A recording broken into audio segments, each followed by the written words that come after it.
Bienvenue sur Décodeur, le podcast qui parle de celles et ceux qui font la déco aujourd'hui. Je m'appelle Hortense Leluc et à chaque nouvel épisode, j'invite à mon micro un architecte ou un designer, une marque reconnue ou émergente, un entrepreneur ou un influenceur, quelqu'un que vous allez connaître ou pas, mais qui dans tous les cas va nous parler déco. Son parcours, son métier, son quotidien, son univers, ses goûts, on saura tout. Enfin, j'espère.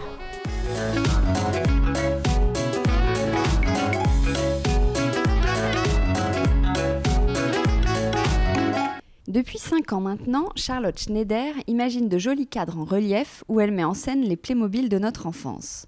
Délicieusement rétro, les figurines sont réveillées par un tissu coloré et très actuel qui plaît autant aux parents qu'aux enfants. Un concept génial qui permet de créer, à la main bien sûr, de mini-œuvres d'art ludiques et personnalisées.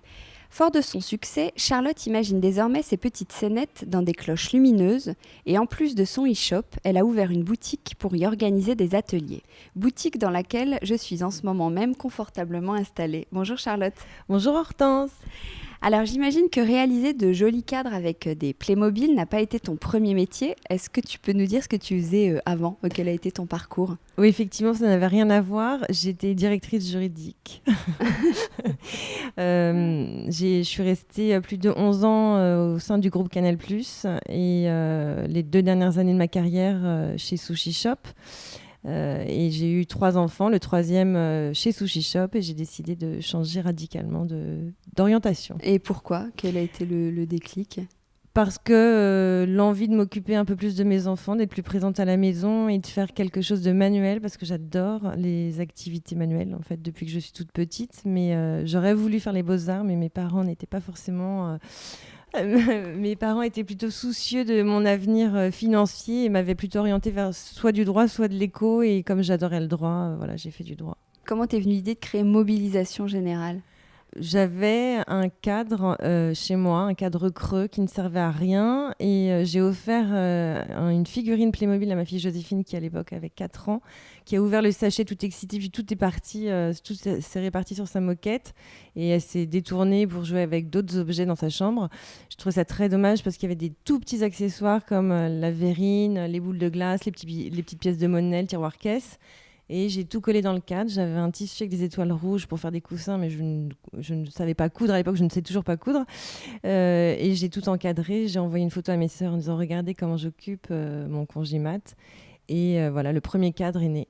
Le premier cadre de Mobilisation Générale. Ah oui, donc c'était en mode perso et après tu as décidé d'en faire une activité ? Ouais, exactement, parce qu'en envoyant les photos, mes sœurs qui étaient dans le design à l'époque ont trouvé ça extraordinaire. J'étais assez sceptique, n'ayant pas trop confiance en moi non plus. Et en fait, elles en ont pris pour chez elles. Et ensuite, les copines de mes sœurs sont venues et ont dit « Où est-ce que tu as acheté ça ?» Et j'ai commencé à les vendre comme ça. Et j'ai créé ma société en novembre 2014. C'est pour ça, sur le site, c'est écrit que Mobilisation Générale, c'est une histoire de création, d'intuition, de famille et de copains. C'est exactement ça.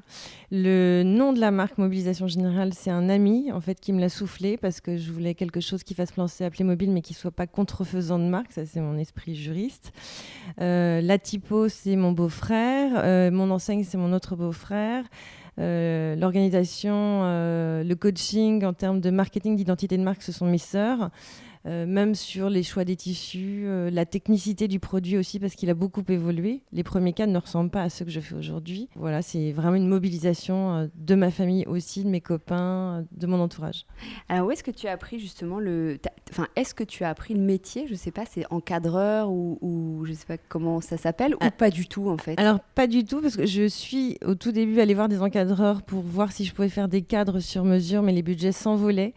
Et j'ai vu leur technicité, ça m'a fait extrêmement peur. Donc moi, ma valeur ajoutée, elle est pas sur la technique, elle est plus sur le design et le côté beau. Je sais pas si on peut dire ça comme ça. L'inspiration, le thème, oui. Exactement. Moi, je crée des scènes, j'exprime des choses, beaucoup de sentiments à travers ce que je fais, mais sur la technique, oui, ma technique s'est énormément améliorée.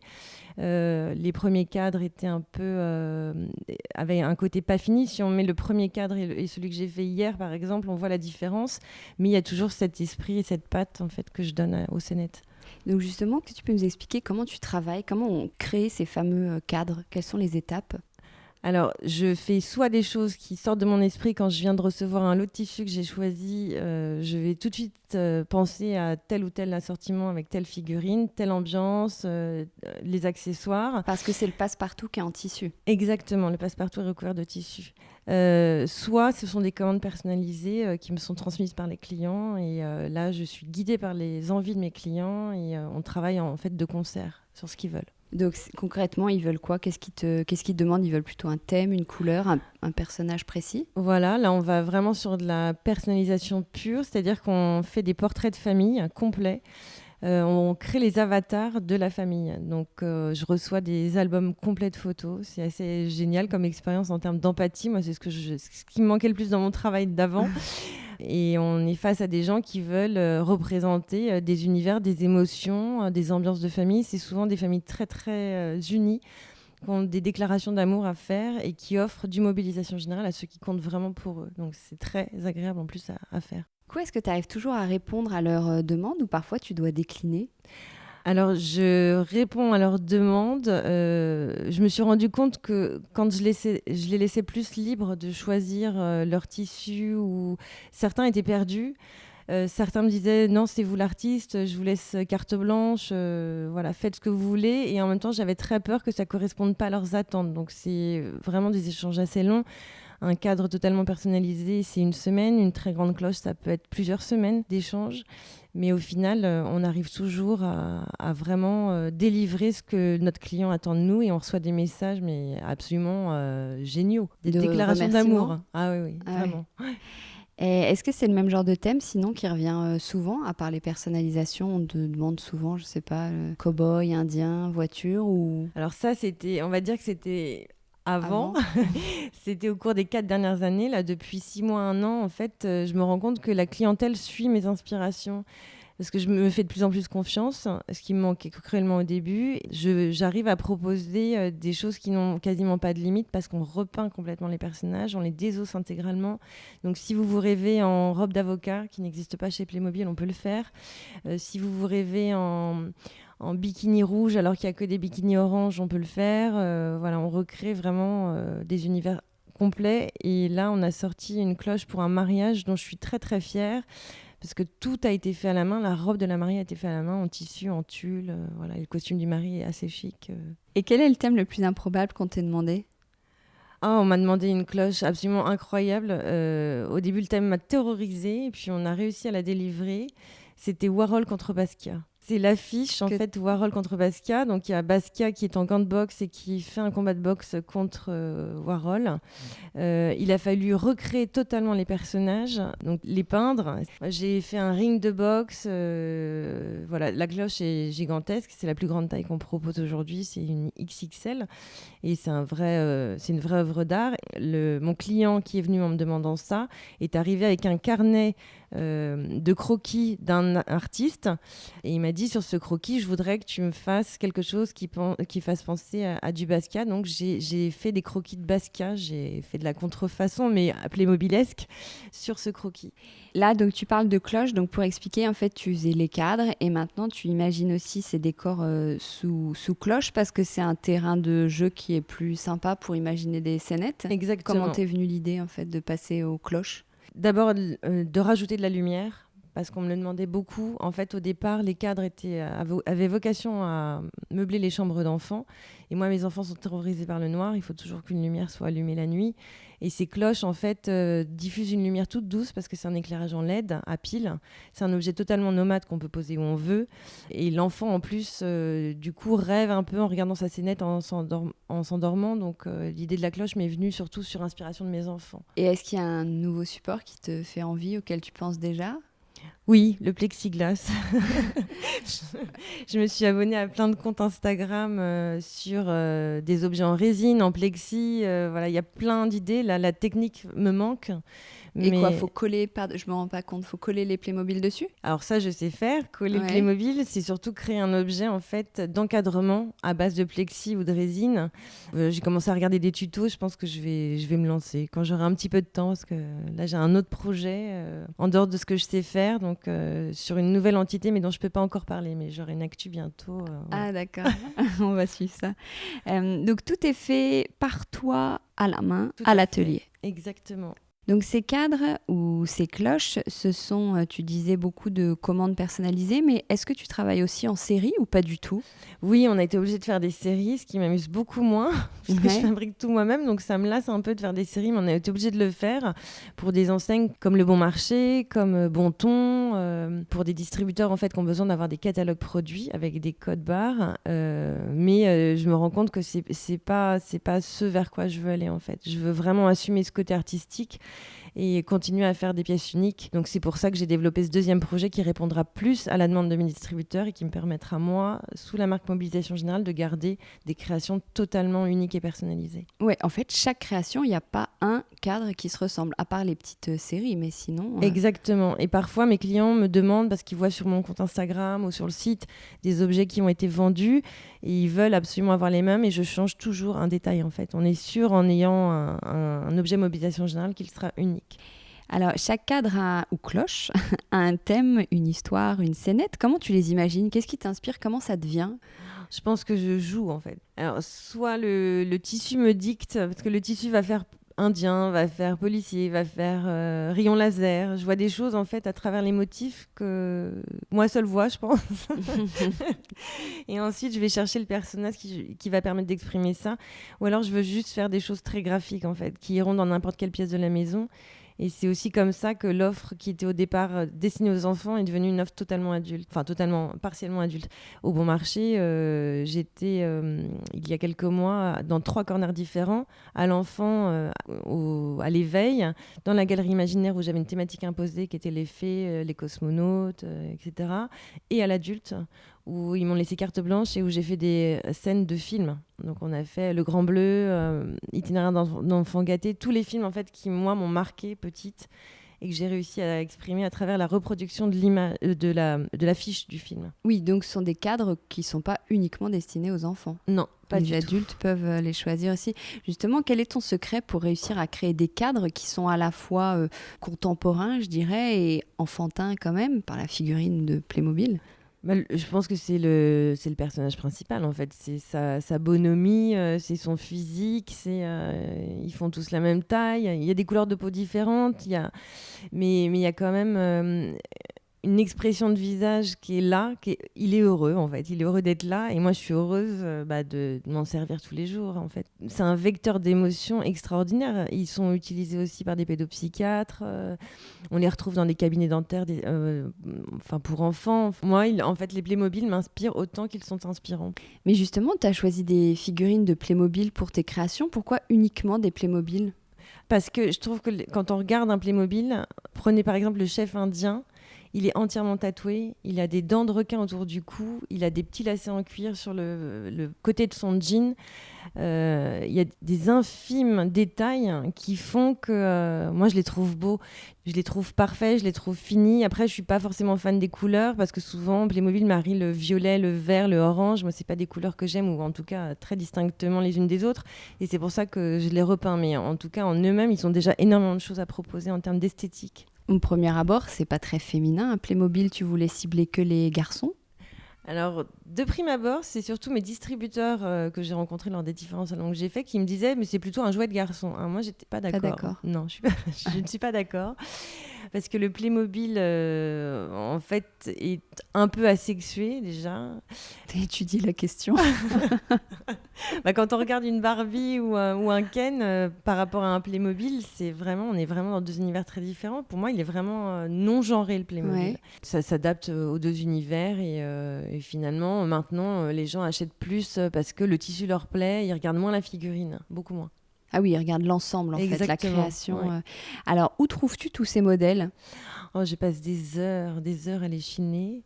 Et le premier été qui a suivi l'inscription de ma société au registre du commerce et des sociétés, j'ai ma concierge qui m'a appelée paniquée parce que j'avais acheté, je pense, plusieurs centaines de figurines sur le second marché.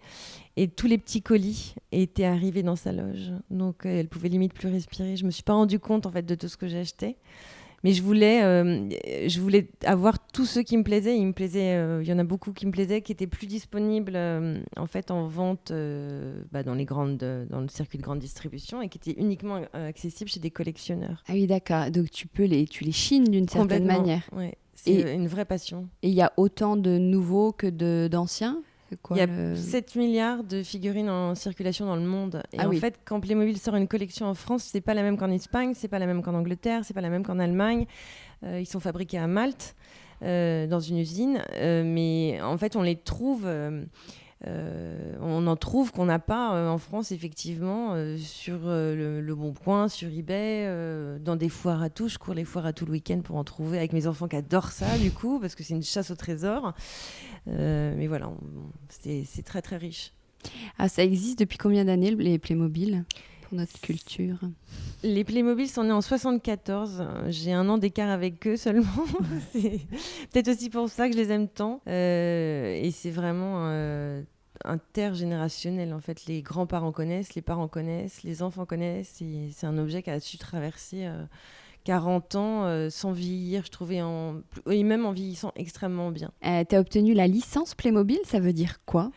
Ça veut dire que faire un objet avec un Playmobil, c'est faire un objet avec un autre objet, en fait, qui est protégé par des droits d'auteur.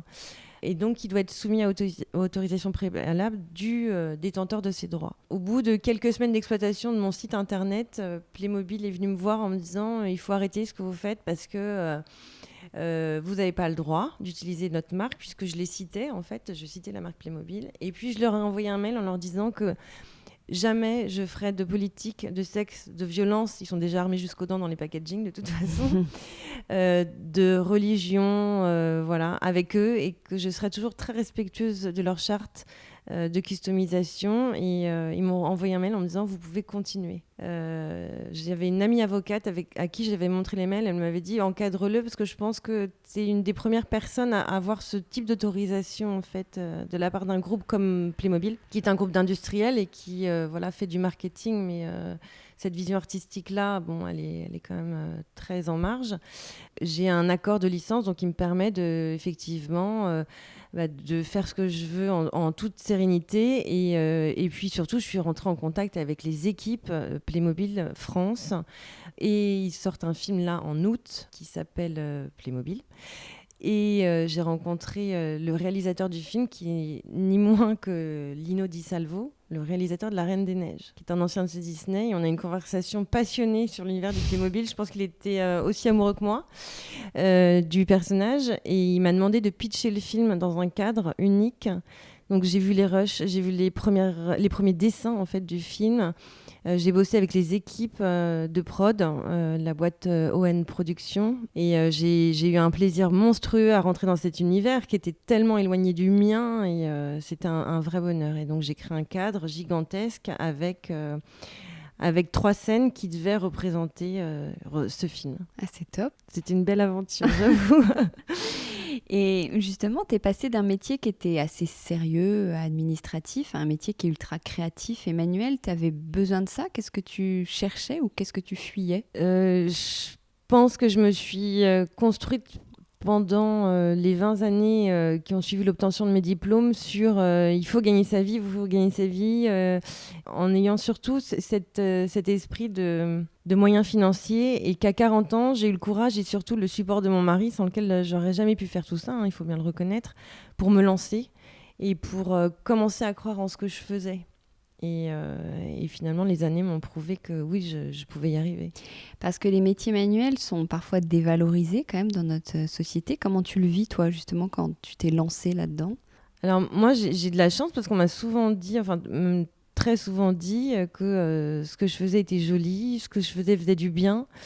C'est pas tant sur le métier en fait que j'ai eu des difficultés à justifier ce que je faisais en termes de côté manuel. C'est plus sur le fait qu'on est obligé aujourd'hui de faire de la communication sur des réseaux sociaux et sur Instagram pour se faire connaître, parce que sinon on peut pas vivre, faut être très clair avec ça, et que là on peut être face à des gens extrêmement haineux, et notamment d'autres femmes qui ont pu me délivrer des messages vraiment pas sympathiques. Mais voilà, on les bloque et puis on passe à autre chose et on avance. Oui, parce que comment on se fait connaître quand on est une petite marque? Il faut passer donc par les réseaux sociaux et par quoi d'autre?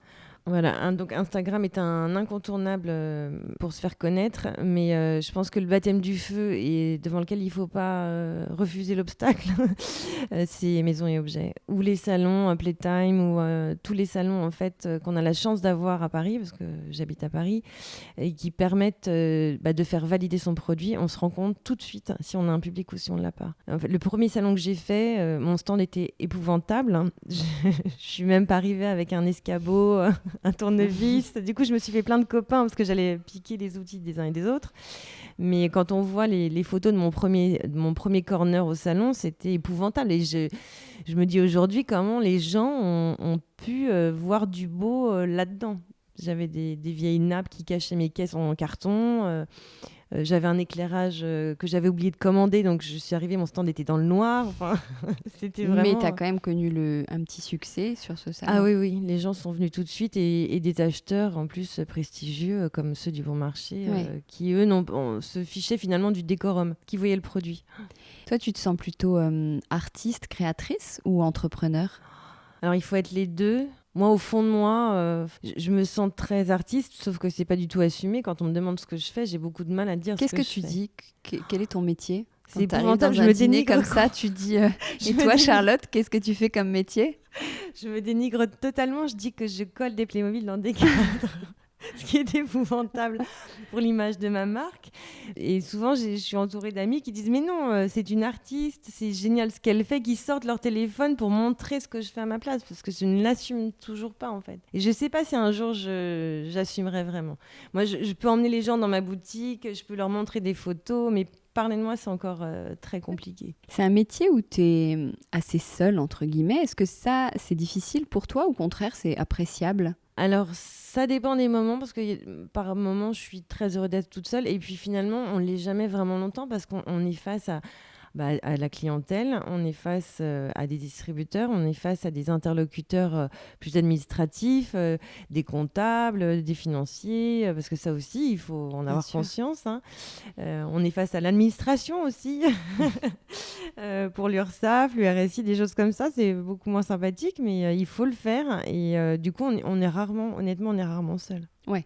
Est-ce qu'il y a eu des périodes difficiles, justement? Tu parles d'administratif, c'est peut-être pas une période difficile, mais est-ce qu'il t'est déjà arrivé sinon de regretter, de te dire c'est trop dur ou dès le début, en fait, tu étais contente de cette reconversion et t'attendais patiemment de voir comment ça allait se passer? Ah non, il y a des moments où j'ai trouvé ça très très dur.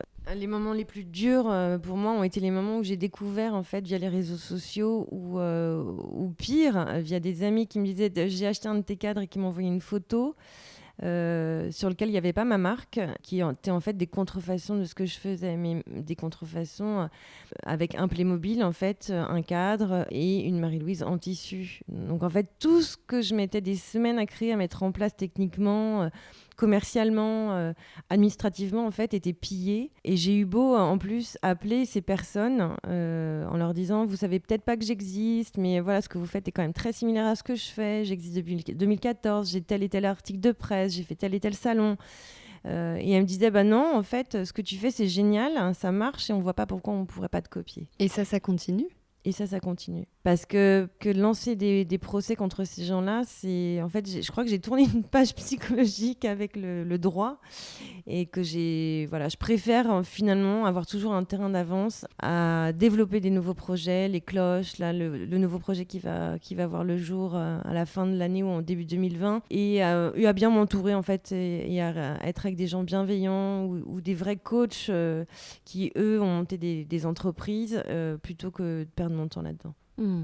Est-ce que tu te souviens qui a acheté ton premier cadre? Alors, le premier cadre, il n'a pas été vendu. En fait, je l'ai offert à ma sœur, qui m'avait beaucoup aidée. Et il est toujours chez elle, d'ailleurs. Et je le regarde avec beaucoup d'émotion parce qu'il représente énormément de choses. Et je suis hyper contente que ce soit elle qui l'ait.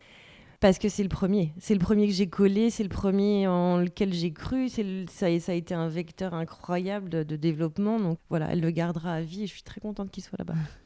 Tu as ouvert ta boutique aussi il y a 1 an et demi. Pourquoi ouvrir une boutique? Alors j'avais besoin d'un espace. J'étais auparavant dans des espèces de petits showrooms, des bureaux qui n'étaient pas très grands parce que j'avais pas les moyens de me payer une grande surface, où je manquais un peu de contact, je pense aussi avec les clients. Je voulais un endroit qui soit totalement à moi, qui soit pas une sous-location. Et du coup, j'ai découvert cette petite boutique qui est pas très loin de chez moi. Donc, je sais pas combien de temps je vais y rester parce que le bail est quand même assez élevé, mais elle est jolie comme tout. Je l'ai repeinte, je l'ai décorée et je m'y sens très bien. Et je pense que c'est important d'avoir un endroit où on peut montrer ce qu'on fait et d'accueillir aussi les enfants parce que je fais des ateliers pour enfants. Oui, tu fais des ateliers enfants. J'allais te demander qu'est-ce que vous faites ensemble. Alors là, on ouvre, en fait, on fait un petit prix, on fait des cadres à 50 € et l'enfant vient jouer. En fait, on s'est rendu compte que l'enfant venait vraiment jouer. C'est plus le parent accompagnateur qui crée. Parce que l'enfant pourrait mettre toutes les caisses à l'intérieur d'un seul cadre, en mode pièce montée. Et puis le parent veut quand même que le résultat soit beau, enfin, dans son esprit à lui, parce que j'ai buté sur ce mot beau, parce que pour l'enfant, c'est beau. Ouais. Même quand il mélange un mini hot dog avec une fée et une vache, pour lui c'est cohérent et pour le parent ça l'est pas. Donc en général c'est le parent qui guide plus l'enfant et qui termine le travail, mais c'est l'enfant qui joue. En tout cas moi je joue avec lui. Et dans tes boutiques c'est là que tu as ton stock, tes tissus, tes figurines, etc. Exactement. Il y a combien de figurines à peu près? Je suis incapable de le dire. Tu m'as montré tout à l'heure des tas de caisses. Mais... J'en ai plusieurs centaines. Ça nécessite d'être extrêmement organisé. Parce que tout est parce rangé que quand par tu catégorie. crées un cadre, comment tu les retrouves? Comment tu t'y retrouves? Ah, puis c'est surtout qu'on va me dire, est-ce que vous avez un micro doré? Oui, moi je sais que j'ai un micro doré et il faut que je le retrouve. Parce qu'en fait, je sais exactement ce que j'ai. Exactement. Mais il faut que je le retrouve très vite parce qu'on a quand même pas mal de commandes. Donc voilà, il faut aussi, j'ai besoin d'une tahitienne, il faut que je sache où elle est rangée. Si j'ai besoin d'une robe violette, voilà, il faut que je sache aussi où elle est. Enfin, tout est rangé minutieusement. Dès qu'on reçoit les colis, on range tout. Oui. Est-ce que tes enfants ont adopté ta passion pour les Playmobil ou à l'inverse, pour eux, ce sont des fournitures professionnelles de leur maman, donc pas du tout un jeu? Alors, le côté fourniture professionnelle, j'ai essayé de l'instaurer très rapidement parce que mes colis étaient livrés chez moi. Et ma nounou, qui était un amour de nounou, ne comprenait pas que je puisse jouer au Playmobil à la place de mes enfants et que les Playmobil soient réservés à moi, me soient réservés. Et du coup, je les retrouvais assez souvent dans le bain, en fait, le soir quand je rentrais, alors que c'était des commandes personnalisées et des gens qui attendaient leurs objets. Donc, il a fallu, du coup, effectivement, les faire livrer ailleurs. Aujourd'hui, parfois, j'ai du mal à leur céder un ou deux personnages parce que je les trouve particulièrement beaux. Je connais leur rareté, mais si vraiment ils insistent, je ne dis pas non. Côté déco, est-ce que tu penses qu'on doit adapter sa déco justement quand on a des enfants? Je pense qu'il faut... Enfin, moi, j'adore la déco, mais j'adore la déco plutôt dans les parties qui nous sont réservées à mon mari et moi, c'est-à-dire dans le salon, dans notre chambre. Mais j'estime que dans leur chambre, c'est leur univers. Et les chambres de mes enfants ne sont pas instagrammables, en fait. Il y a du mobilisation générale, mais c'est eux qui ont décidé des endroits où vous allez les accrocher. Et souvent, ils me demandent... d'accrocher des posters, des choses comme ça, je dis pas non. Voilà, je pense que c'est l'âge auquel on peut s'amuser aussi de sa propre décoration. Alors, ils sont férus de mobilisation générale, hein, ils font des cadres avec moi régulièrement, mais je leur imposerai pas ma déco dans leur pièce. C'est comment chez toi? Est-ce qu'il y a un style déco que tu aimes particulièrement? Non, moi j'aime mixer le côté un peu berbère, le côté graphique de certains meubles. J'ai un tapis extrêmement coloré qui a une vraie histoire. Moi j'aime les choses qui ont des histoires en fait. J'aime les fauteuils chinés, j'aime les tables qui ont vécu, j'adore faire les puces, j'adore faire les brocantes. J'ai trouvé des trucs incroyables dans des foires à tout où les gens vidaient juste leur grenier, mais des choses qui n'ont pas de valeur, mais qui sont belles à mes yeux. J'aime bien le rotin. J'ai une maison à la campagne qui est très, très rotin. Mais à Paris, c'est plus moderne. Voilà. Toi qui fais beaucoup de cadres, il y a quoi sur tes murs? Qu'est-ce que tu aimes accrocher? Moi, j'aime les miroirs, beaucoup. Ouais. Mon mari a trouvé dans le marais un miroir avec un éclairage en LED qui donne un côté infini. Quand on se regarde dedans, j'adore. Ça fait un peu aussi fête foraine. J'aime beaucoup cet objet. Et sinon, j'aime les choses colorées, en fait. J'aime les couleurs, j'aime les imprimer. Ah, tu es toute la journée créative. Est-ce que tu l'es aussi à la maison? Du coup, tu fais quoi pour te détendre? Alors moi, je me détends toute la journée. Hein. Il faut pas se mentir. J'aime ce que je fais, donc je pense que c'est c'est un vrai plaisir, vraiment. Ouais. Et vraiment, j'insiste, c'est un privilège. Je pense que j'ai une chance incroyable, c'est que le matin, je vais au travail pour faire des choses qui me plaisent. Même s'il y a des moments difficiles, où il faut savoir compter aussi, ça me plaît moins, mais voilà. J'ai 3 enfants qui sont petits, l'aîné n'a que 10 ans et le plus jeune a 5 ans, et j'adore en fait faire des ateliers avec eux. Mais toutes sortes d'ateliers, je suis fan de la marque Djeco, je suis fan de OMI, les coloriages, j'adore étaler les posters géants au sol et qu'on s'y mette tous, parce que finalement c'est pas très dur de leur faire oublier les écrans, même s'ils sont extrêmement présents. C'est très facile de les occuper à autre chose, et j'adore aussi cuisiner, donc je les fais participer, que ce soit pour faire des plats salés ou des plats sucrés. J'ai jamais eu peur qu'ils se brûlent, qu'ils se coupent, qu'ils se coupent si quand ils étaient tout petits, mais aujourd'hui je les laisse vraiment faire beaucoup de choses. Ils épluchent les légumes avec moi, on fait plein de choses à la maison. Est-ce que tu as un mantra dans la vie ? Ouais, je pense qu'on n'a qu'une vie. On n'a qu'une vie, et il faut qu'elle soit le plus jolie possible, et qu'on soit le plus en accord aussi avec elle, et qu'on soit bienveillant. Vraiment, ça peut paraître cuculapraline, mais je pense qu'on a un retour immédiat. Quand on sourit dans la rue, on voit que les gens vous sourient, et je pense que c'est indispensable aujourd'hui, parce que la vie n'est pas simple, c'est très anxiogène tout ce qu'on voit aux informations, et voilà, il faut diffuser du beau et du bon. On va terminer avec les questions à What Meal.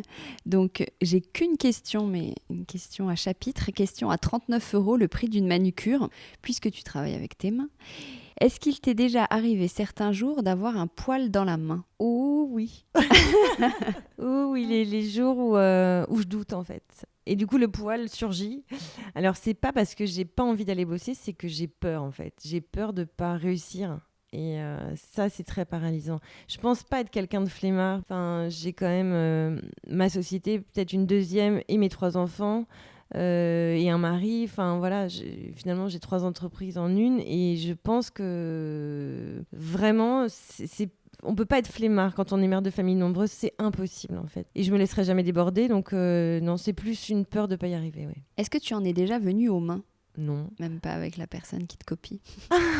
Non, parce que j'aurais tellement aimé à ce moment-là qu'elle me dise ah oui, je suis désolée, j'avais pas compris que ça vous faisait tellement de mal, j'arrête, je fais autre chose. Je fais des Legos, je fais des Barbies, je fais des Barbies, je fais des Sylvanians Family, je fais autre chose quoi. Ça me perturbe. Et comme l'a dit mon avocate très justement, il y a que les choses à succès qui sont copiées. Est-ce qu'à tes débuts, tu as dû mettre beaucoup ta main à la poche ? Pas énormément finalement, parce que c'est autofinancé très rapidement. Le plus gros investissement chaque année, c'est maison et objets, parce que c'est la première année, on a un tarif junior, et puis après on bascule en tarif normal, et c'est très lourd. Mais il y a un retour sur investissement immédiat. En fait, les gens repartent avec des commandes, donc voilà, ce qui permet aussi de créer un site internet, ce qui permet de développer plein de choses. Donc non, c'est pas un investissement colossal. Le deuxième projet sera plus compliqué. On a vraiment hâte de savoir. Est-ce que tu es quelqu'un qui s'en lave les mains ? Ah, pas du tout. Pas du tout, parce que je peux être parfois rancunière, j'oublie rarement, donc je me lave rarement les mains de quoi que ce soit, du bon comme du pas bon en fait, j'oublie pas, voilà. Qu'est-ce que tu penses des gens qui ont 2 mains gauches ? Je pense que peut-être qu'ils n'ont pas confiance en eux, parce que je pense qu'on peut vraiment se découvrir des vocations. Moi j'ai commencé Mobilisation Générale, j'allais avoir 40 ans. Je pense que ma vie a basculé, donc je savais pas que j'allais réussir à faire tout ça avec mes 2 mains. Donc non, on n'a pas de main gauche. Il faut juste se dire qu'on peut le faire. Et est-ce qu'un jour tu vas passer la main ? J'aimerais tellement que mes enfants reprennent ce que je fais, parce que quand je vois leurs yeux qui brillent, ils me demandent ce que j'ai fait comme étude pour faire ça. Alors je leur explique qu'il faut travailler à l'école parce qu'ils sont encore petits, et qu'il faut surtout pas penser que les diplômes ne servent à rien. Au contraire, je pense que j'ai réussi à faire ça parce que j'avais des diplômes avant. Mais non, j'adorerais, si Mobilisation Générale pouvait continuer à se développer comme ça, ce serait extraordinaire. On verra. Merci beaucoup Charlotte. Merci à toi Hortense, merci beaucoup.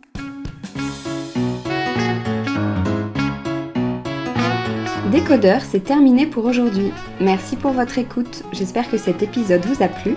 N'hésitez pas à vous abonner à ce podcast, à laisser un commentaire sur iTunes ou sur la plateforme que vous utilisez, à suivre Décodeur sur Instagram, bref, à me faire des retours et surtout à en parler autour de vous. Merci et à la semaine prochaine.